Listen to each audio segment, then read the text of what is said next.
Good morning, students. Today we are going to read and understand Unit 7's poem, that is, When I Set Out for Lioness. This poem is written by Thomas Hardy. But before we start, as a young apprentice architecture, British poet and novelist Thomas Hardy once visited a parish to supervise the restoration of a church.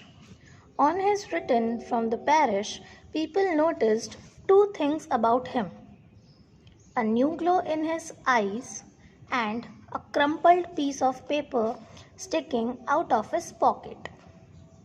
That paper, it is recorded in one of his biographies, contained the draft of a poem. You are going to read that very poem inspired by a visit to a place which the poet called Lioness. This is a lyrical poem that was inspired by and describes the poet's trip to Lioness, the mythical birthplace of Sir Tristram, who was an Arthurian knight. In reality, the trip was made by the young poet to supervise the restoration of a church. This poem has 3 stanzas. We'll read and understand it one by one. Stanza 1. When I set out for Lioness, 100 miles away, the rime was on the spray, and starlight lit my lonesomeness when I set out for Lioness, 100 miles away. In this stanza, the author describes his journey to Lioness, which is 100 miles away.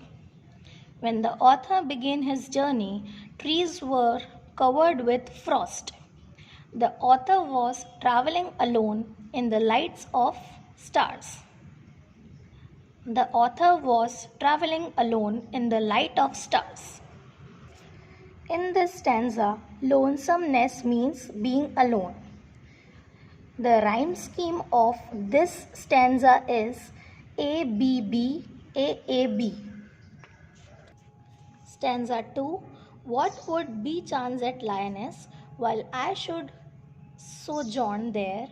No prophet durst declare, nor did the wisest wizard guess.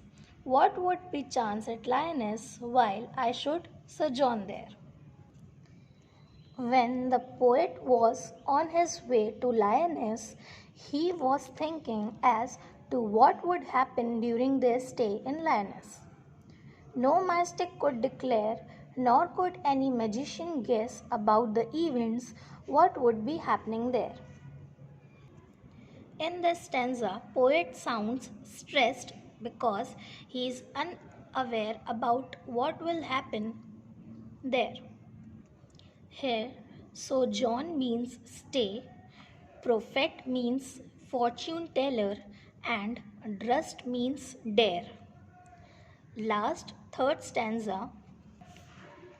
When I returned from Lioness with magic in my eyes, all marked with mute surmise, my radiance rare and fathomless, when I returned from Lioness with magic in my eyes. When the author returns from Lioness, there is a magic in his eyes. Everyone silently noticed this unusual and infinite sparkle in his eyes. It happened when he had supervised the restoration of a church from Lioness with charismatic eyes. Here your explanation of this poem gets over.